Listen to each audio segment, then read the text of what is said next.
تلا تبري خودي ولا دي خريبة تو جرال كي لقا بالي خونه سكنه مرحاد خونه ده نبا كامنا فريقا سنجو دوستا منه هاي مال خراب وسبي يجي كبرك بني شنگه تلا لقا حضان دنيا لمنو تابا بقاوا تمريش خمري ارگا نمری تے دیوان جامع رارونه به شفقی ذاکره بو سبب آله قتل آمنه لیلی خی دلاله دلبانه سکنه سر ماله خونه به سر کبره بینک تاشه حینا بره خونه به ویله بیشیه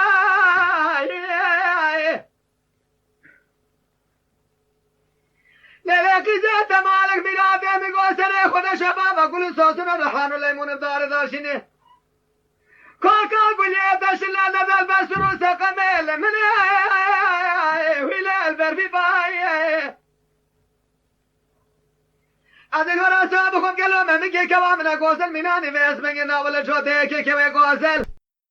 كوام مناني خان بردنك حيدرا بشير اللي شايبين قولوا شربتنا تقي قرش داغتاني باي سيرا داغر قرسينا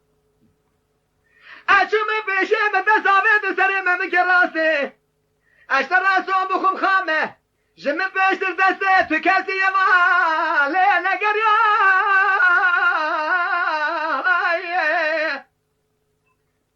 آخ لملو لملو لملو لملو لملو لملو آخ لو قال جات نزاجاني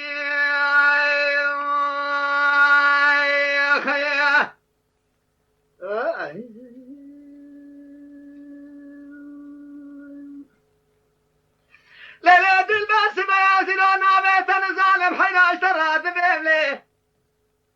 قيزة فلان وبيبايل سنية فريا منان ميدان اسم مال حميد بقيم ملي قالوا جودي ما مكاتش برا منا خل مني ويلي اقولوا سيباي خالق ربي عالم يبقى في مراد خوازة جممتا محمد في خمر سريمان قرآن آخرته مراد من كلا قوسل بقد نزر بوري درباس ببن شبك مالا باوي ترسكنم لحظو ما مكي كوا ويخوف بميوال آخر كدين وازيل دخول ربي اسمنا ولا زمانه تريد بولي بيتنك گرچه که صورت راسته جخورا بده لیل برد بوله